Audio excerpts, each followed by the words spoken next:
What's up, everyone? It's Jason Wojo. I'm here with the Life and Air Show, where we help people make more, work less, and create lives and businesses they love. I'm joined by my co-host, Polish Peter. That's right, man. How are you? I'm excited about this episode because guess what? It's Polish Peter and Cuban Alex. That's right. We've gone against some. I don't know. What are you? What again? Dude, what do you? I'm more Polish than you are, bro. Yeah, last name. That's about it. No. So yeah, by the way, you guys may not know this. My real last name is Wojciechowski. I just go by Wojo because nobody can say Wojciechowski. And so, yeah. Listen, we have Alex Pardo on our episode, and I'm really psyched too. I've known Alex for a number of years. Great guy, lots of great energy, cares about people. And he's not only that, but he's like a really savvy business guy. Like, he's smart. He hustles, like he's been very successful. And on this episode, I can't wait to get into some of the things that have to do with the changes in his business that he's made recently. Yeah. Listen, guys, check out this episode really closely because of the fact that at one point he talks about how is it when you have to make a difficult decision in life. And we dug a little bit deeper into this. And I think with everything that's going on in life right now, I think it's a good topic to kind of look at and assess and kind of, analyze and see how do I go about making those difficult decisions to keep moving forward. Because he had to make one for himself in his business, and now is in the other side, and what is actually has helped him to be able to do in his life. So absolutely, it's a really good stuff. Let's jump in right now. Here's our interview with Alex Pardo. Alex, what's up, man? Welcome to the Life and Air Show, dude. Thanks for joining us. My friends, I can't tell you how excited I am to be on your show. You guys know how much Life and Air has had an impact on my life and on my business. And so it's an absolute honor and pleasure. Dude, that's right. You should be excited. This doesn't get any better than this, man. Well, I was excited until Peter started speaking. And now it's like, I don't know. I can't really. Podcast episode's over. Forget it. Let's go home. Hey. Oh, man. How you guys doing? Good, man. How about yourself? Oh, I'm doing awesome. Such an interesting, this year has been a blessing despite, COVID obviously flipping everybody's world upside down. There's been a lot of change in my life and in my business, which I'm sure we'll get into, but man, I'm doing awesome. Things are great. That is awesome, man. So glad to hear it. And so, man, I want to introduce you to our audience who may not know who you are. I got to tell you, like, I don't know who wouldn't know who you are, but some people may not know. Stop, get out of here, man. So to tell people a little bit about, like, well, first of all, what would you say? You say your podcast has become your biggest thing now, or do people like know you as like the mega empire flipping genius guru guy, or like tell people like a little bit about yourself?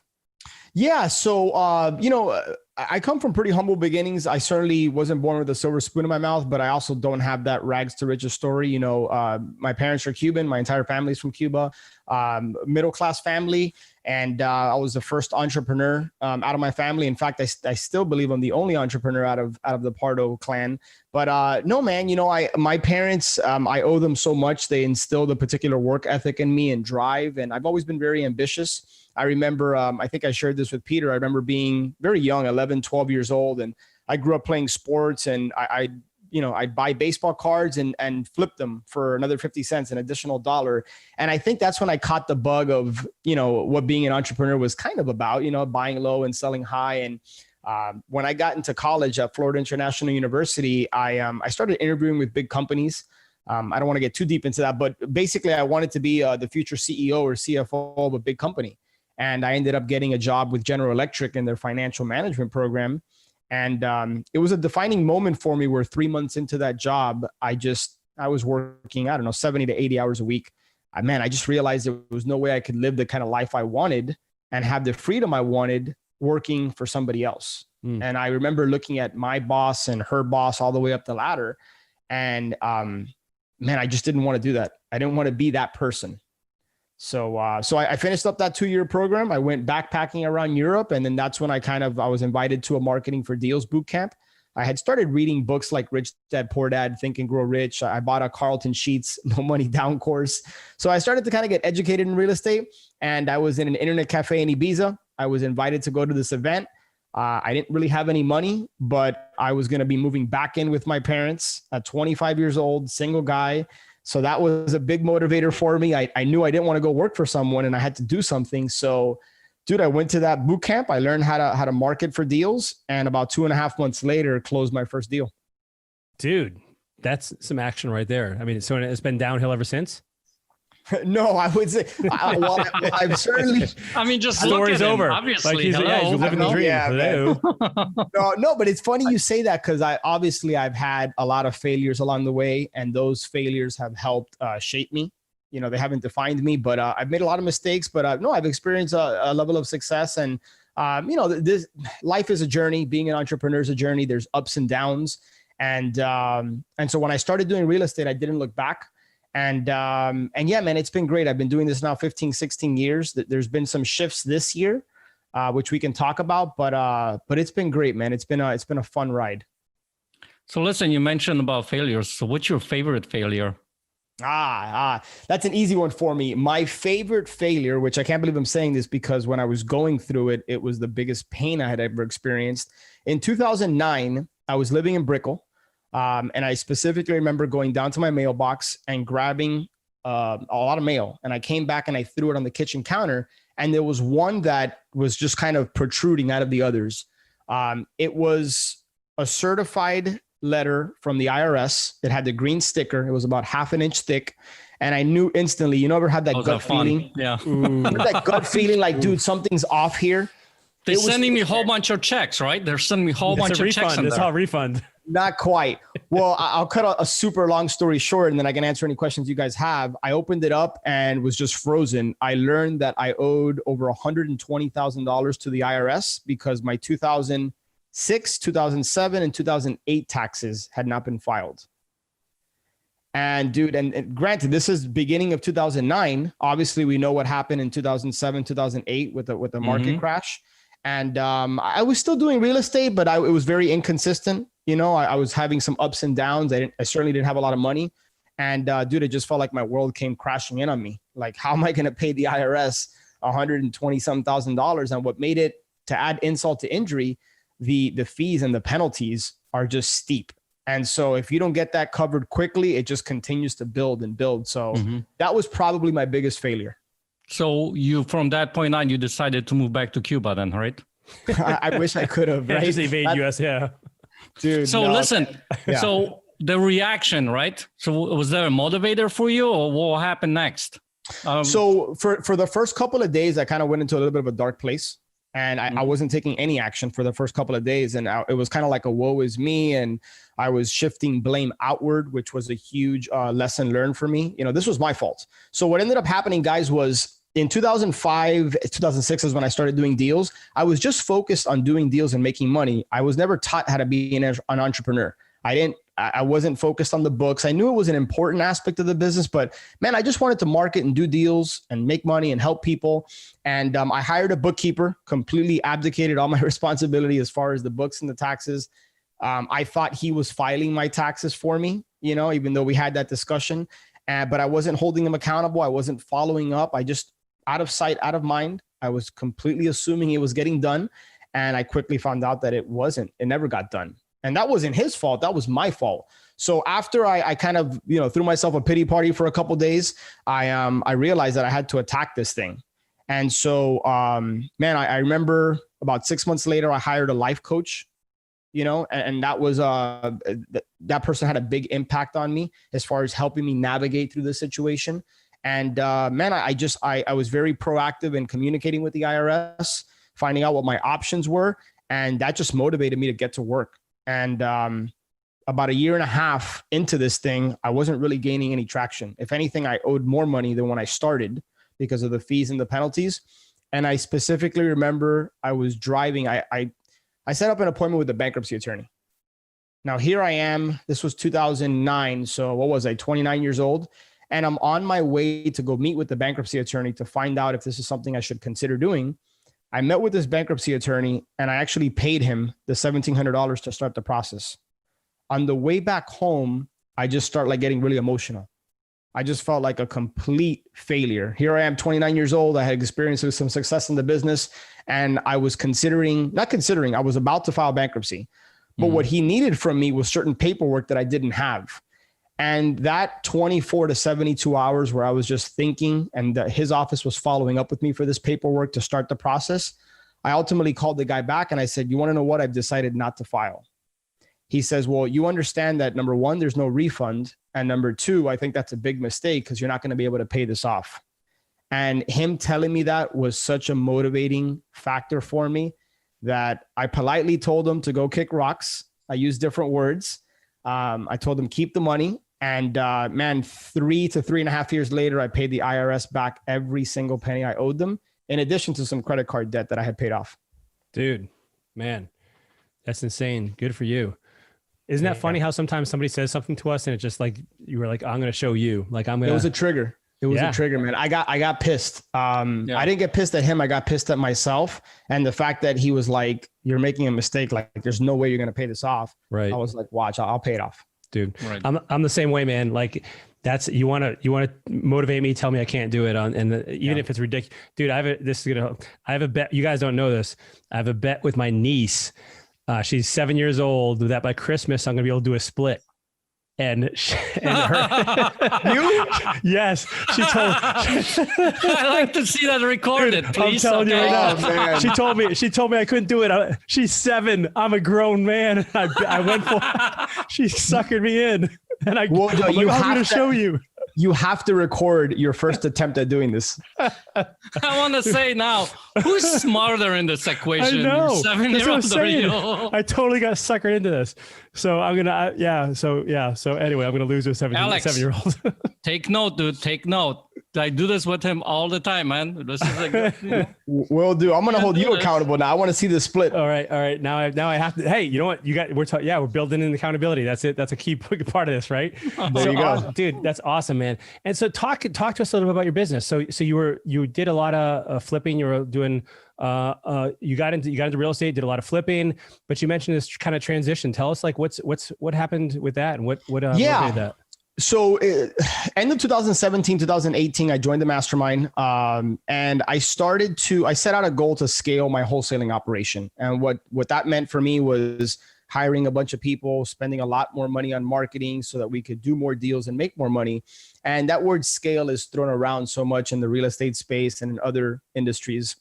And I quickly realized that it wasn't all it was cracked up to be, so thanks to Life in Air, I had a very clear vision for my life. I knew what I wanted my life to look like, but I never set out to create a vision for my business. I knew I always wanted a high margin, low overhead business.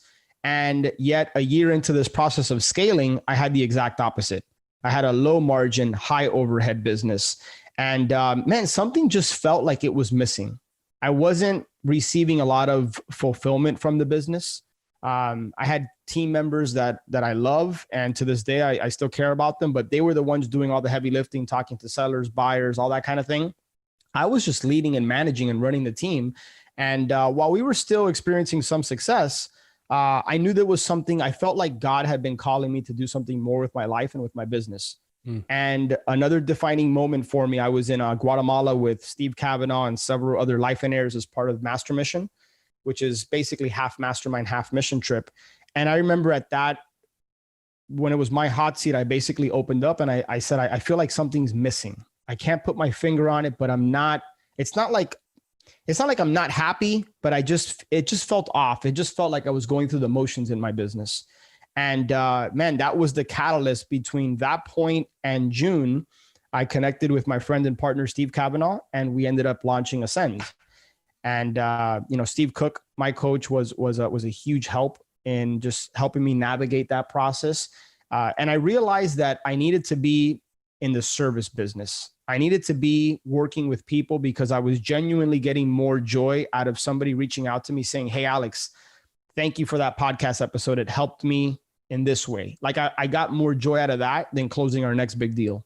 And so, yeah, man, I've been focused on the podcast. I've been focused on Ascend. And then June of this year was when I officially exited the wholesaling operation. Oh, you're done it completely? Completely done. Yeah. Gotcha, now, don't get me wrong. I'm still in real estate. I still have some rentals in Cleveland, still doing some lending. Yep. And as of the last 2-3 weeks, I have committed myself fully to the storage business. So it's just, that just fits my vision more.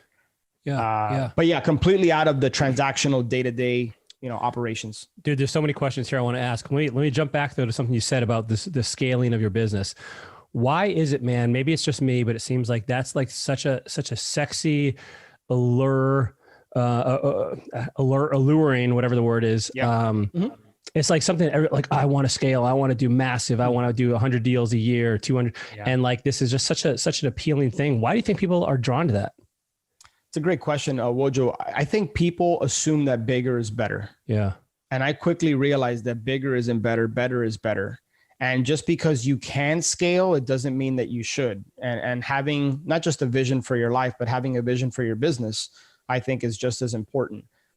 Because I think I got sucked into, like, I don't know if it was a pride or an ego thing, but like, you know, we all jump on social media and we see people talking about how many deals they're closing and how big their checks are and their wires. And, oh, I have X amount of team members and all this kind of stuff, but they don't realize everything that goes into it.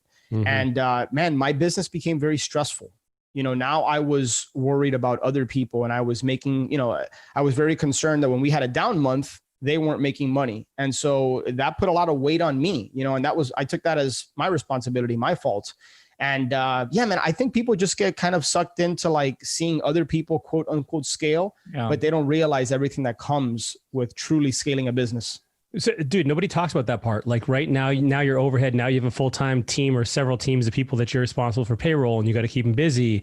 And I mean, it's a whole different ballgame. And the other thing I see with that too is like sometimes people that enjoy a certain part of the business, when you start scaling, it takes you out of that part. Yes. And so now you're doing something you don't even like, you know, right. And so it just completely changes the nature of the beast for a lot of people. That's interesting to say.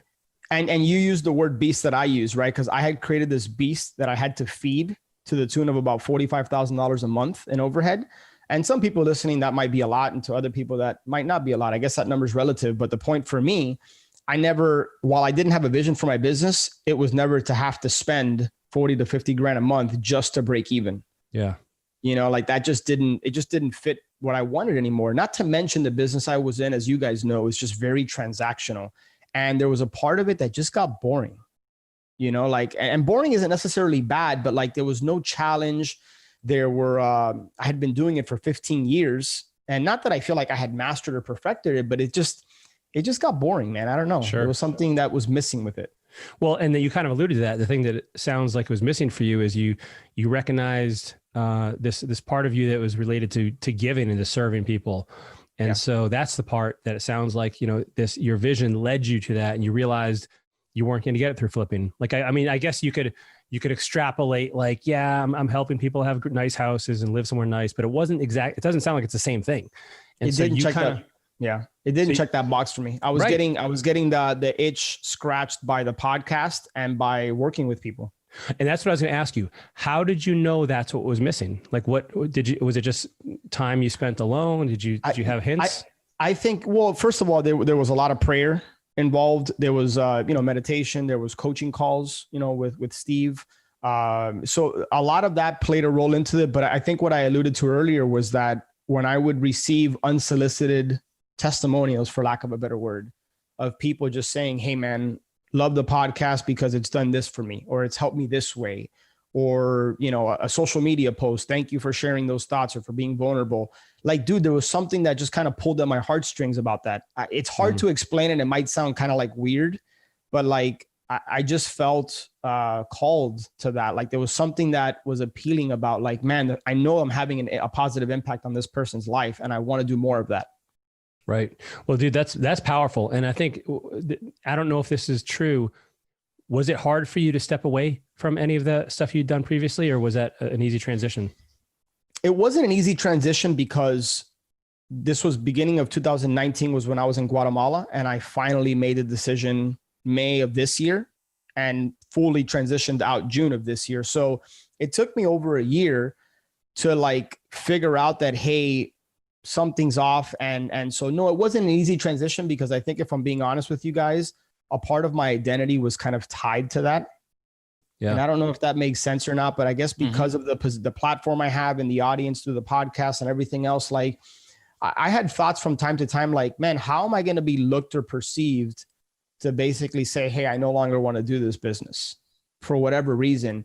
And what's interesting is now being on the other side of it, if anything, it's expanded my audience and my reach and has given me more more eyeballs and more people that I can impact because I made this decision to follow my vision and to follow my heart ultimately.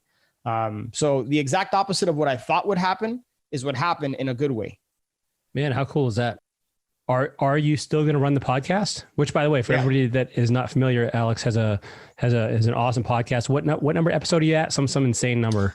478 right now. So yeah, I've been consistently, which is one of the promises I made myself when I launched the podcast. So I've done 2 shows a week since June of 2016. Dude. So yeah, it's called the Flip Empire Show. No, I'm absolutely going to keep doing the podcast. Love it. Yeah. Yep. By the way, Vojo, have you been on this podcast? I think I have. Oh, you have? Have you? You both have. Yes. Peter had. Oh man, dude, you let him on. Right. That totally. I don't feel special anymore. Yeah, man. No, and I'm super grateful for that because you guys know this because of the positions you're in, and you guys are amazing coaches. But every now and then, I just get even the podcast episode that we did was a while back. To this day, I still get people that reach out to me and say, man, I really like that podcast with Wojo or with Peter, or with this person. And it's so cool because the podcast is just evergreen. You know, years later, people will listen to these episodes and it has an impact on them. That's awesome. Talk about an episode with the Vojo? Really? I'm surprised. So listen, I want to ask you a question, man, because here's the thing. This year, I believe with the COVID and everything, for some people, there has been a year of kind of transition, right? Mm-hmm. There was things that happened that we weren't planning on and all that kind of stuff, right? And for some people, is they have to make a decision to move forward to do something else, right? And based on what you went through, what would you say to someone when they're like, that's a pretty tough decision. That's a really difficult thing that they have to make. Do I go and let go of this? Do I go and do this or whatever? What would you say to that person? I would say one of my biggest fears, and I try to live my life without fear, right? Because I think fear usually is just not real, but living with regret and realizing that we have a very finite time on this earth and it could be gone in the next minute. And as cliche as that sounds, it's the truth. And unfortunately, sometimes it takes a close one to pass or a death in the family or something like that to like really sober you up and realize that, hey, like, am I living all out? Am I living my vision? Am I living, am I living for God? Am I living for what am I living for? Why am I here? What's my purpose? And so I think when I wrap my head around that concept, I realized that, dude, life is too short and I don't want to look back and say, what if, woulda, shoulda, could've. And then the other thing that's always helped me is that usually when we make decisions, Peter and Wojo, like it's not irreversible. It's not like if we make a decision and it doesn't work out or whatever, that we can't change course. More times than not, we can. And, this is not a tattoo that you can't get taken off. So like, I always like to think of like, what's the worst case scenario? And ultimately, like that's, you guys know, obviously, because you guys are spearheading these efforts of teaching people how to create and have a written vision. But I always ask, like, is this decision going to get me closer to my vision? Is it going to get me closer to what I want? Or is it going to take me further away from it? And usually that helps the decision-making process for me. That's awesome, man. Yeah, I think that you're on the right track with that because of the fact that, I constantly talk about with my students, like where focus goes, energy flows, right? Mm-hmm. And what you've been saying there right now is when it comes to a difficult decision, focus on what, does this align with my vision? Does it going to help me get further? Because what we tend to do when we can't make a decision, we tend to focus on like, okay, what if this doesn't work? What if this, and that's, you have to look at that, right? To have some kind of alternative, right? Yeah. But I think the decisions, if you look for that, okay, this is what it can do for me, what it can get me to, I think it becomes a little bit easier to actually take the next step, take the leap of faith, right? Yeah. Because then, like you said, on the other side, you're on the other side now. It's like, man, do you ever say I should have done it sooner? Yeah. But you know what? That thought crosses my mind, but I'm also very aware that things happen when they're supposed to happen. And maybe had I done it sooner, I just wouldn't have been fully ready emotionally, mentally, spiritually, whatever. Like for whatever reason, I think I didn't make this decision due to COVID, but what I think COVID did was it shined the spotlight on it. It slowed things down in my life, with quarantining and everything else. And it just allowed me to reflect more and really just look at what I ultimately want, and then why am I delaying the inevitable? I remember asking myself, if I'm still in this position running this business 12 months from today, am I going to be happy about that? And the answer was no, I'm not. So I just said to myself, why am I delaying the inevitable? And it took a couple of months to start to unwind everything I had built and have conversations with my team members, make sure that they were going to be taken care of moving forward. So it wasn't a light switch. Like I made the decision and that's it, I'm out of the business. It took a good 2-3 months to get to that point. But I guess I don't question why I didn't do it sooner. Now I have that experience on my side, the benefit of knowing that if I'm ever faced with something like that in the future, not to delay the inevitable. Dude, I love that you said you don't beat yourself up about that, because I think that's one thing that I agree with you. It's like, things happen a certain way. People always ask me like, hey, would you go back and get your 4 degrees and you spend 15 years in school again if you could go back? And part of me is like, well, that's part of what made me who I am. Like, I'm always hesitant to go back to that kind of stuff and try to rewrite history.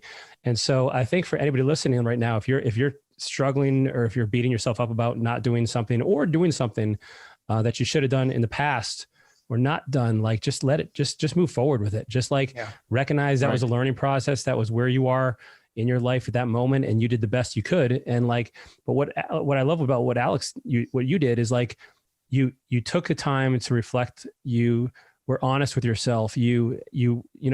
Okay, I had built myself and my identity around being this high volume, super successful.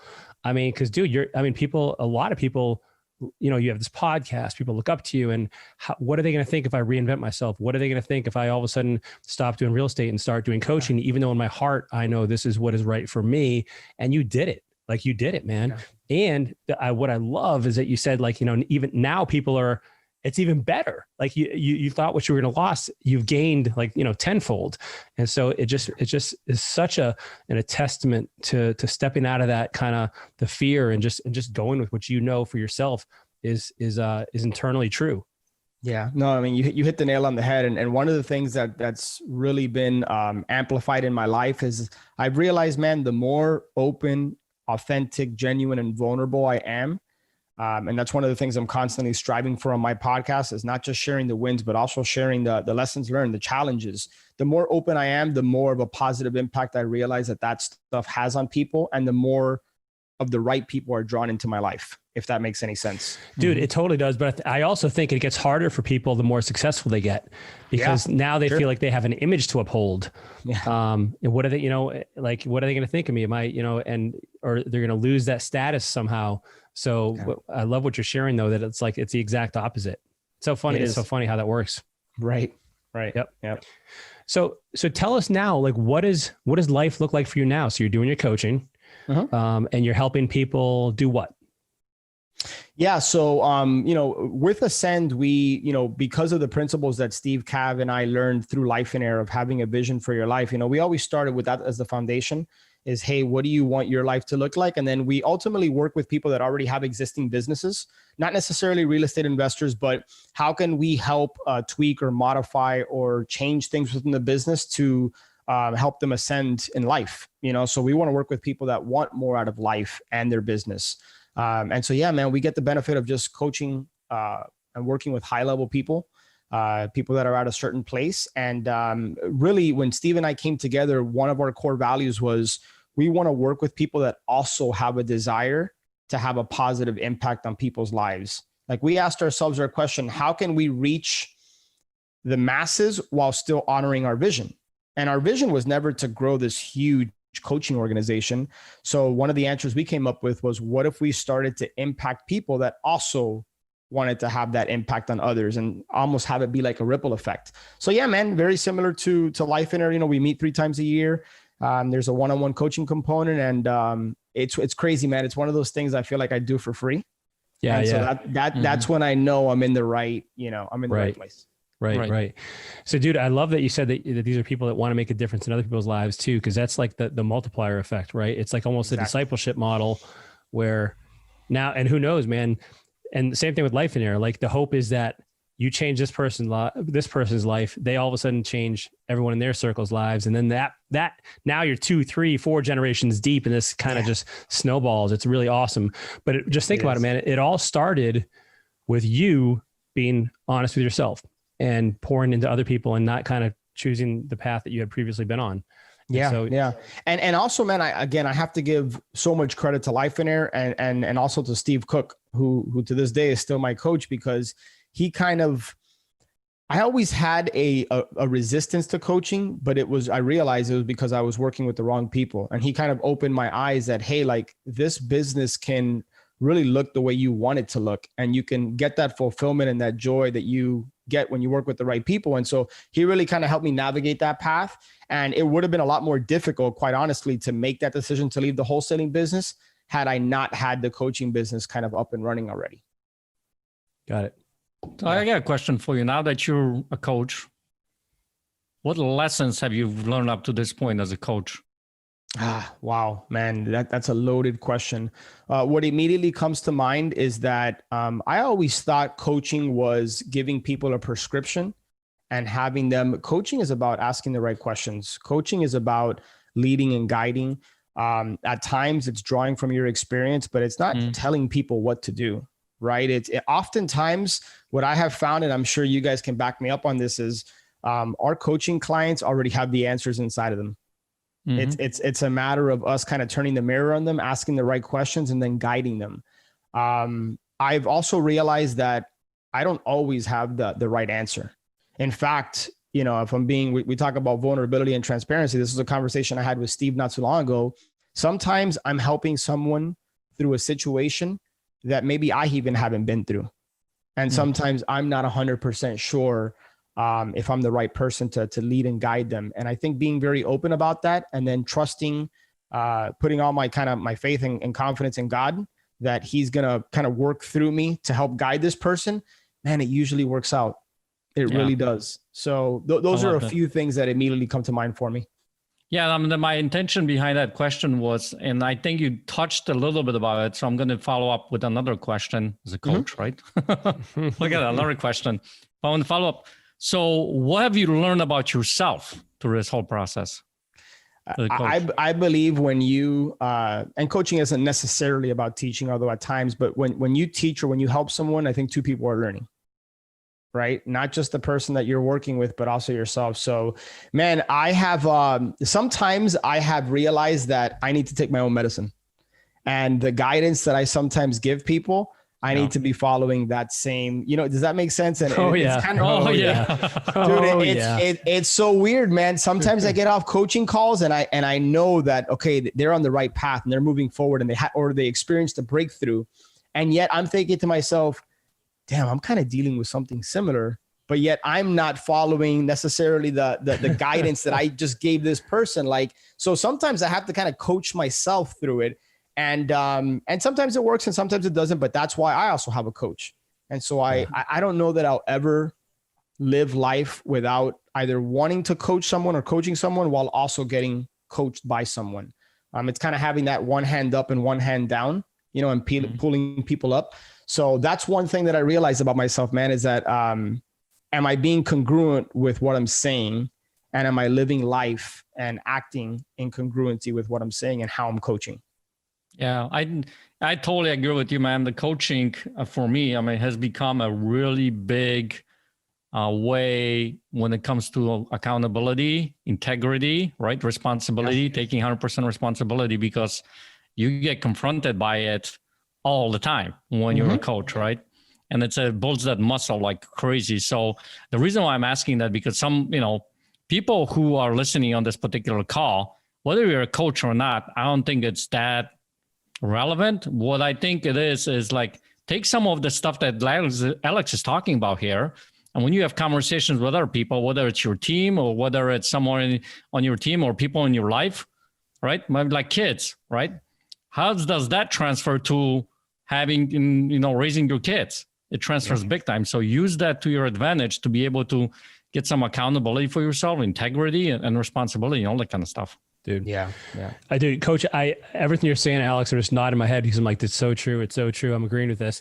Coaching is it's awesome. I mean, not just to get to pour into other people, but like, it's just something that it's just something deep within, I think, the right person that allows them to live their vision in such a way that ultimately I think almost everyone discovers, which is, it's only by contributing to other people that you really find ultimate fulfillment. And like, you can only do so many deals before you're kind of burnt out. You're like, who cares? It's an extra, whatever, however many thousands of dollars you just made. Great. Who cares? Like at some point, the bank account balance doesn't matter anymore.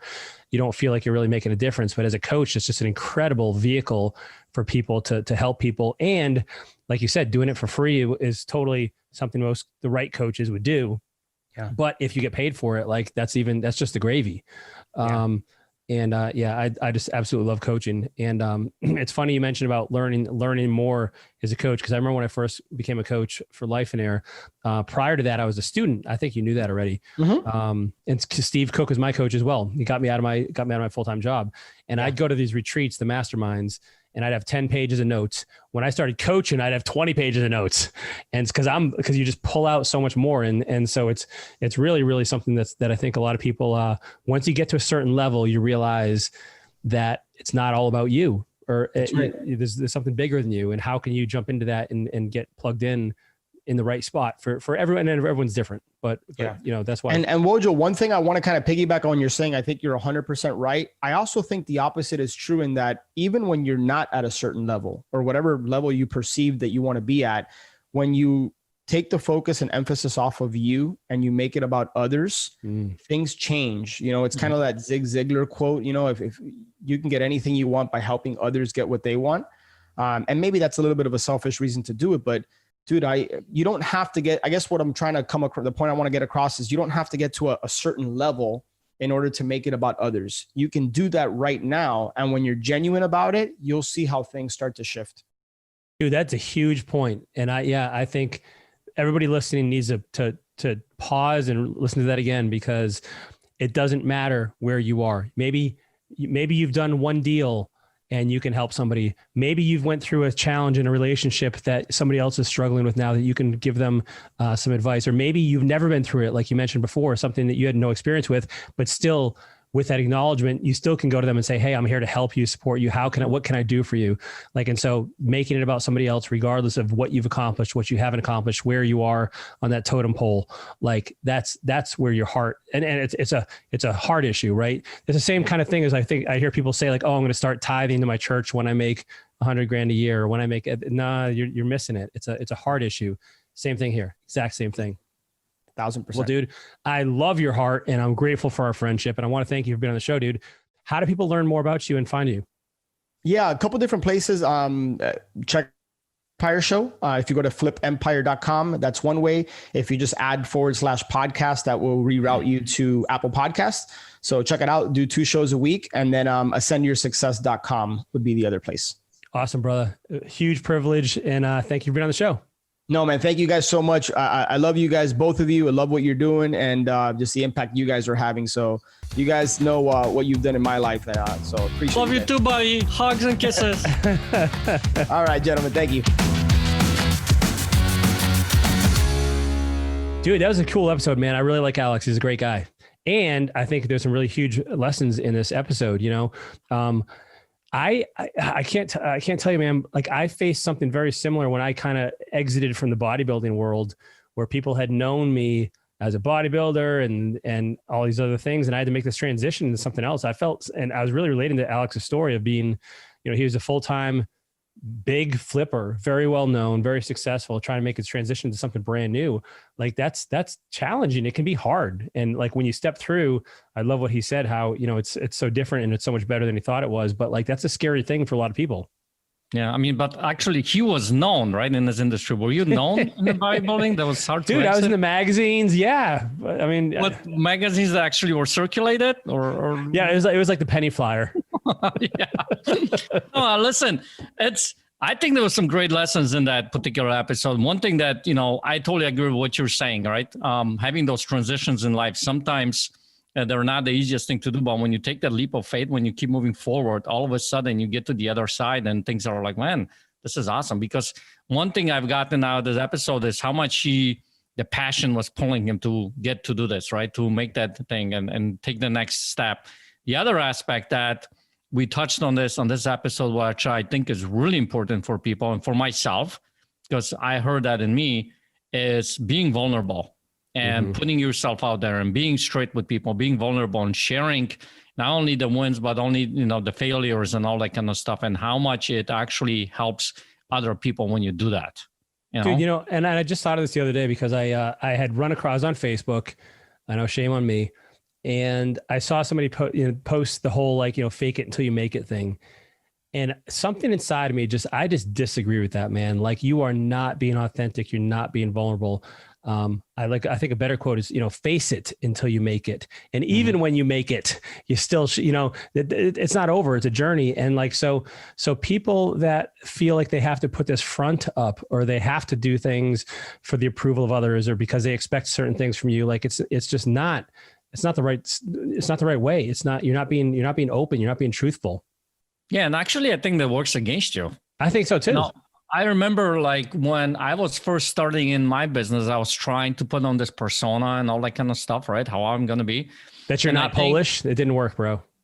Actually, I did for a while, man. I remember the whole thing with my accent. I was trying to eliminate the accent and all that kind of stuff, but obviously didn't work, right? but the thing is, when you have an accent? Yeah, I know. Isn't that crazy, y'all? I mean, it's you know how that goes. But anyway, it's crazy because I think people can sense it. Yeah. People can really tell you're not being, there's no integrity or whatever the case may be, and it doesn't work. However, when you accept the way you are and accept the way you're not, and you just show up, and all of a sudden, I think that's when things starts to move. Dude, and I think that's one of the things why I've never seen this really in a large scale anywhere outside of Life in Air, quite honestly. Something about, and I can't take credit for it, and I don't think Steve can take credit for it either, but something within the Life in Air community, like, people come to these mastermind retreats and they are vulnerable with what's going on in their life. And by the way, like you said, it works against you if you're not that way, because we can sense when you're not being truthful, when you're trying to present the front or as if things are a certain way.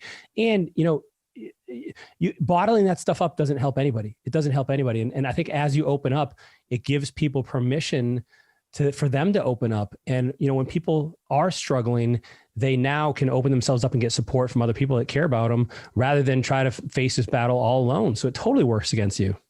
Yeah. So what I'm hearing from that, by the way, guys, expect in the upcoming episode, one of the upcoming episodes, Vojo doing a split right here on the camera on the show. Okay. And now I got to really do this. For those of you for YouTube that are watching it on YouTube, that's coming. Okay, it's coming. I'm not sure, but I think the only way I might actually achieve this split is if you cut my legs off. But we're gonna see what happens with that. Well, listen, man, bring it on. Awesome episode. I hope you all got something valuable out of this. I think it was a great episode. So many lessons here, so many nuggets. Alex is a great guy, and I'd encourage you to go check him out if you have the opportunity. If you like this episode, please leave us a review, leave us a comment. We want to hear from you. If you have somebody that you think would be an awesome guest on the show, let us know. Go on over to lifeinair.com. There's a submission form on the podcast page, where you can let us know who you'd like us to interview. We've got a lot of great suggestions already, and we'd like to get more of those. If you want to be part of the Life in Air community and be part of the discussions that are going on every day, go get the free Life in Air app. Like, there's no reason not to. If you're sick of all the negativity and fakeness on Facebook, go on over to the Life in Air app. And it's a positive, uplifting place where you can have conversations with people, rub shoulders with like-minded folks that want to make a difference, a positive difference in people's lives. And that's all for free. So go on and get that. Download it for your iPhone, Android, or desktop version is available as well. Again, lifeinair.com. As always, thank you for your attention. Thank you for your, we're very grateful for you listening to these episodes, and we will see you next time.